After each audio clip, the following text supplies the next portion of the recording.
उसका फैसला करने वाले देख लेंगे। आपके बीच में तरह तरह के लोग आएंगे,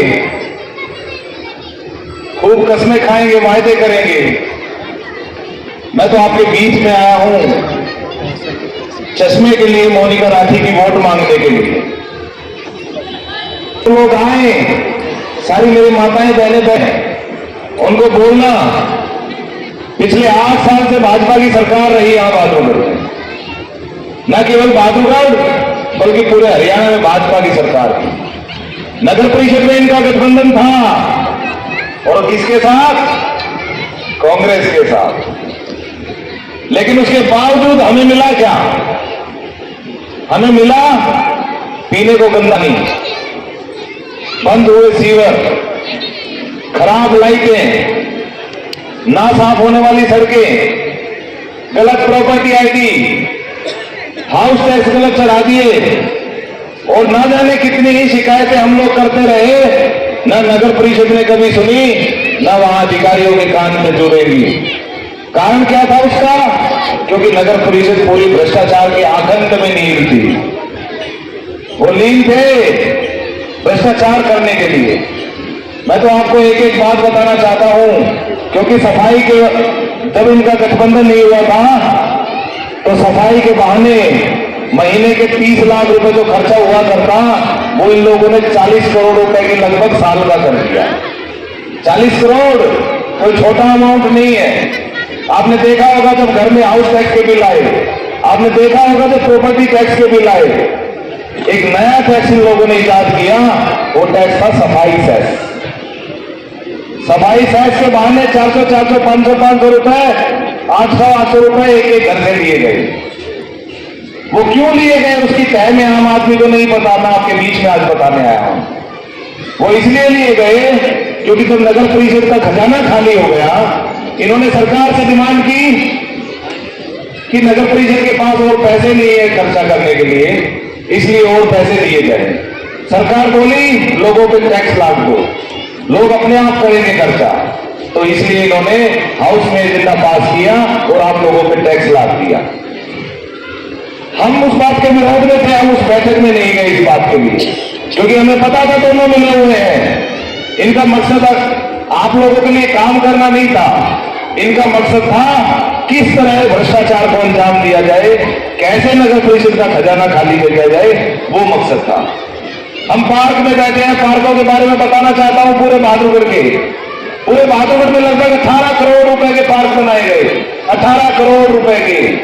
ये पैसा किसी और का नहीं था, आपके टैक्स का पैसा था। उन 18 करोड़ में मैं चैलेंज के साथ कहता हूं, मीडिया वाले भाई खड़े हैं, मेरी बातें नोट कर ले और उनसे पूछना जाके कि आप ये बताओ कि 18 करोड़ रुपए का कौन सा आप लोगों ने पार्क लगाया, कौन सा पार्क बनाया, कौन से पार्क की मेंटेनेंस की।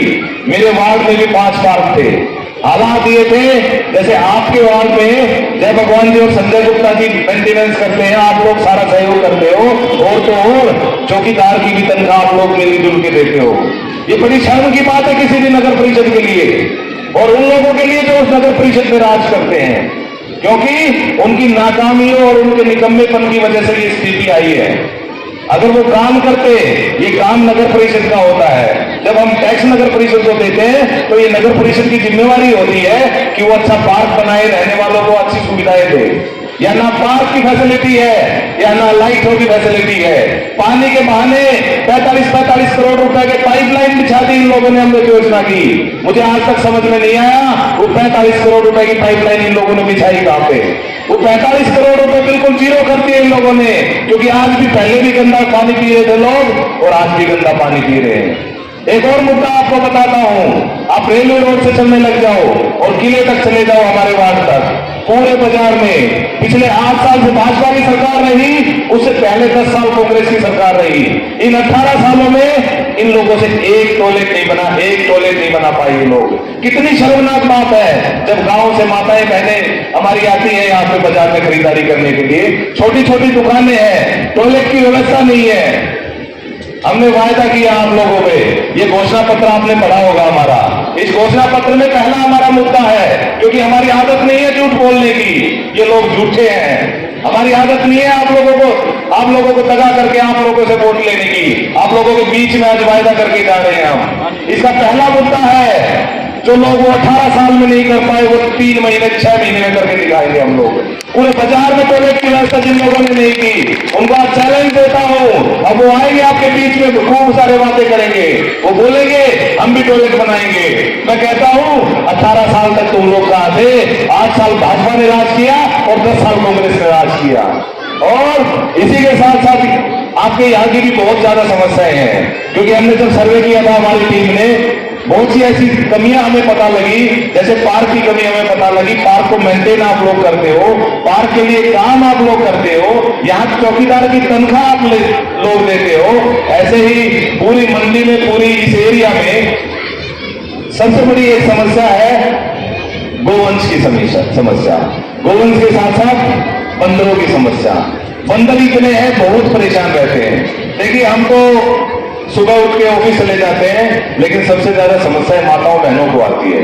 जब बच्चों को स्कूल से लेके आती है वो, कोई बड़ी बात नहीं, बीच में झपट्टा भी मार दे और चोट भी मार दे, और चोट लगी भी है यहाँ पे कईयों को तो ऐसे हादसे हो चुके हैं, गोवंश ने टक्कर मारकर घायल भी किया है और कईयों की मृत्यु भी बालूगढ़ में हुई है। लेकिन उसके बावजूद भी इनकी प्राण पे जो नहीं रहेंगी। इन्होंने क्या किया, इस बहादुरगढ़ को सरकारी दबाव के चलते कैटल फ्री घोषित कर दिया। मतलब एक भी कैटल यहाँ नहीं घूमता। ये रिकॉर्ड की बात मैं आपको बता रहा हूँ। ये ऐसे बहरूपिये हैं, ऐसे झूठे और ऐसे फरेबी लोग हैं, जब चुनाव आएंगे तो पहले हिंदू मुस्लिम के नाम पे वोट मांगते थे, फिर जातियों के नाम पे वोट मांगेंगे। और मैं एक और बात बताता हूं, कुछ लोग क्षेत्रवाद की बात करेंगे, कुछ लोग नेताओं की बात करेंगे। मैं आपके बीच में आया हूं अपने काम के लिए वोट मांगने के लिए। जैसा काम हमने 15 वार्ड में करके दिया, मोनिका जब पार्षद बनी, जैसे काम हमने फ्री वाईफाई हमारे वार्ड में किया, ऐसे ही हम आप लोगों के बीच में इस घोषणा पत्र के तहत वादा करके जा रहे हैं। अगर हम 15 वार्ड को पिछले 1.5 साल से अपने पैसे से फ्री वाईफाई सर्विस दे सकते हैं, जब आप नगर परिषद में मोनिका को चेयरमैन बनाओगे तो आज वायदा आपके बीच में करके जा रहे हैं। हम पूरे बहादुरगढ़ को फ्री वाईफाई करने का काम करेंगे, क्योंकि ये नगर परिषद का पैसा आप लोगों का पैसा है। ये नगर परिषद आप लोगों की संस्था है जो आपके पैसे से चलती है। ये छोटी छोटी कई बातें हैं, अगर बताने लगूंगा तो बहुत लंबा समय लगेगा, क्योंकि आपके यहाँ पे न केवल पानी की समस्या है, पानी तो गंदा आता ही आता है। आपने देखा होगा आपके यहाँ स्ट्रीट लाइट भी बंद पड़ी रहती है। आज ठीक करके जाएंगे, कल फिर खराब हो जाएगी, परसों ठीक करके जाएंगे, उससे अगले दिन फिर खराब हो जाएगी। उसकी वजह मैं आपको बताना चाहता हूँ। इन लोगों ने 19 करोड़ रुपए के स्ट्रीट लाइट के टेंडर किए। 19 करोड़ रुपए के जो स्ट्रीट लाइट के टेंडर किए, हमने इन लोगों से पूछा कि जो लाइट तुम लोग खरीद रहे हो, हमें ये बताओ एक लाइट की कीमत क्या है। तो इन लोगों ने हमें बताया कि एक लाइट की कीमत 5,000 रुपए के आसपास है, वो खरीदी जाएगी और 5,000 रुपए की एक लाइट लगेगी। तो हमने कहा सब सारे बुद्धिजीवी लोग बैठे हैं, सारी माताएं बहनें बैठी हैं। 19 करोड़ के हिसाब से अगर 5,000 रुपए की एक लाइट खरीदी गई तो 38,000 लाइट खरीदी जाती पूरे बहादुरगढ़ शहर के लिए। मैंने कैलकुलेशन की, मेरे कई साथी पार्षद हैं, उन्होंने कैलकुलेशन करके मुझे बताया कि भाई ये 38,000 जो लाइट खरीदने की बात हो रही है, अरे बहादुरगढ़ में घर तो 36,000 है। आश्चर्य की बात है, बहादुरगढ़ में घर 36,000 और लाइट शेयर के पट्टे खरीद के 38,000, तो 2,000 लाइट फिर भी बचती। अगर एक घर में एक लाइट लगती तो 2,000 लाइट फिर भी रोडों के लिए बचती, वो रोड पे लगाई जा सकती थी। लेकिन इससे भी बड़ा भ्रष्टाचार आपको बताता हूं, जो लाइट इन्होंने 5,000 रुपए की एक खरीदी ना, वो लाइट हम पार्षद गए 10, उसी कंपनी में गए जहां से ये लाइट खरीद के लाए थे, उसी मॉडल की लाइट खरीदी तो इन्होंने 45 वाट की नगर परिषद में गलियों में लगाई थी। वो लाइट आपको सुनकर आश्चर्य होगा, हमें 10 लाइट मिली 2700 रुपए की, और इन्होंने 19 करोड़ की लाइट लगाई 5,000 रुपए की। देखिए कितना बड़ा भ्रष्टाचार है। माताओं बहनों, ये लूट किसी और के पैसे की नहीं, ये लूट आपके पैसे की इन लोगों ने की है। ये गदर आपके पैसे से इन लोगों ने मचाया है। न केवल लाइटों में, पार्कों में इन लोगों ने घोटाला किया।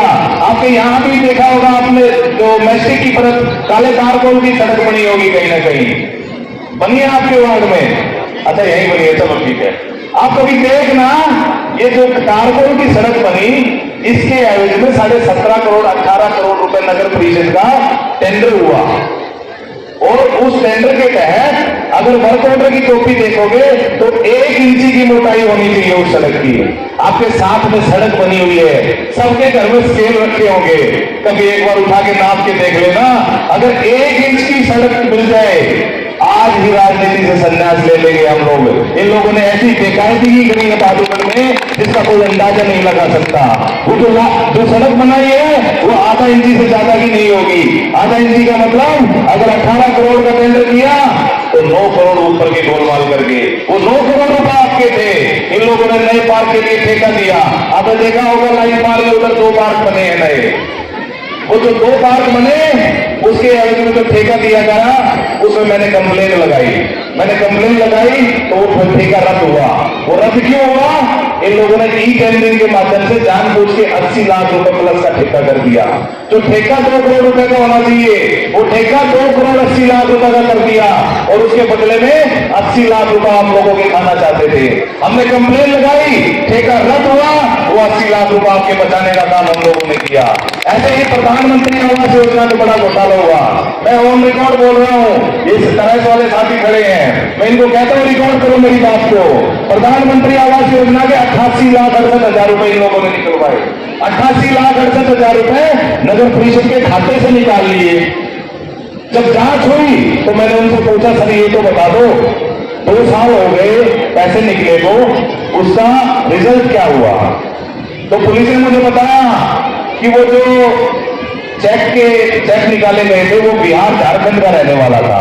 हम उसकी लोकेशन पे गए, उसका आधार कार्ड गलत था, उसका फोटो गलत था, उसने अकाउंट नंबर गलत खुलवा रखा था, मतलब मोबाइल नंबर गलत दे रखा था। ना उसका मोबाइल मिला, ना उसका अकाउंट नंबर मिला, ना उसका आधार कार्ड मैच करा, ना उस पते पे मिला जहां पे उसका एड्रेस था। मैंने उनसे पूछा, सर मेरा क्वेश्चन ये नहीं था, जो मैंने शिकायत की थी वो शिकायत इस बात की थी, वो जो चोर था उसने तो चोरी कर दी, तो वो लुटेरा था नगर परिषद के पैसे लूट गया। लेकिन मेरे को एक बात बताओ सर, नगर परिषद के खाते का उस चोर को कैसे पता लगा कि इस अकाउंट नंबर में ये चेक है? मेरा मकसद था, इन लोगों ने क्या किया, आजकल हर बैंक में कोई भी अगर अकाउंट खुलाते हैं तो उसका एक SMS आता है। अगर 5,000 रुपए की ट्रांजेक्शन होती है, 10-10 लाख रुपए के एक महीने तक चेक निकलते रहे। इन लोगों ने क्या किया, वो जो सिम था जिसमें वो मैसेज आया करते, वो अटेंडेंस की जो मशीन लगी होती है नगर परिषद में उसमें लगवा दिया, ताकि ना किसी को पता लगे कहां पैसे जा रहे हैं। मतलब सांप भी मर जा और लाठी भी ना टूटता है। तो मतलब कहने का ये है, वो पैसे आप लोगों के दिए।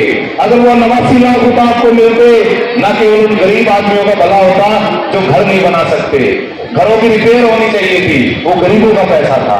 मैंने शिकायत की, वो आज भी 2 साल हो गए। सरकार में अगर इनका हिस्सा नहीं होता तो 2 साल में पुलिस उसको ढूंढ के ले आती। मैंने कहा सर गलती उस चोर और डकैत की नहीं, उन डकैतों की है जो यहाँ बैठे हैं, क्योंकि ये जो सूचनाएं हैं वो लीग नगर परिषद से हुई है। आपको और हमें क्या पता कौन सा अकाउंट नंबर का कौन सा चेक कहां पे लगा हुआ है, हमें नहीं पता। लेकिन सरकार में शामिल होने की वजह से इन लोगों की कोई वो सुनवाई नहीं हो पाई हमारी शिकायत की। मैं आपके बीच में एक और बात कह के जा रहा हूं, क्योंकि आपके यहाँ पे बहुत बड़ी समस्या है सिक्योरिटी की, बहुत बड़ी समस्या है। दुकानों के शटर चोरी होते हैं, शटर टूटते हैं, चोर अपने हाथ साफ कर जाते हैं, लेकिन किसी को पता नहीं लगता। हमने इस घोषणा पत्र में किया है, हम सीसीटीवी पूरे बाजार में लगवाएंगे, हम सीसीटीवी पूरे भादोगर में लगाएंगे, और न केवल उन सीसीटीवी को लगाएंगे, उसका कनेक्शन भी पुलिस थानों में देने का काम करेंगे, ताकि पुलिस अलर्ट रहे, पूरे शहर का मैच पुलिस के अंदर रहे। हमने ये घोषणा पत्र में लिख के दिया है। और आपके यहाँ बाजार में जितनी भी गेटों की एक समस्या है जो मेरे को सुनने में आया है, प्रधान जी गेटों की समस्या है ना आपके, मेरे ख्याल से 15 साल हो गए होंगे लगे कि जो गेटों की जो समस्या है वो बहुत पुरानी है। आप यकीन मानना, मैं आपके बीच में वायदा करके जा रहा हूं, जिस दिन मोनिका को आप लोग चेयरमैन बनाओगे, हम फिर यहीं आएंगे। आंटी कह रही थी आना तुम्हारा हमारे बीच में, हम फिर यहीं आएंगे और फिर उन गेटों का उद्घाटन करने के लिए आएंगे। नोट कर लो मेरी बात को, क्योंकि हर किसी को सिक्योरिटी चाहिए, हर किसी को अपना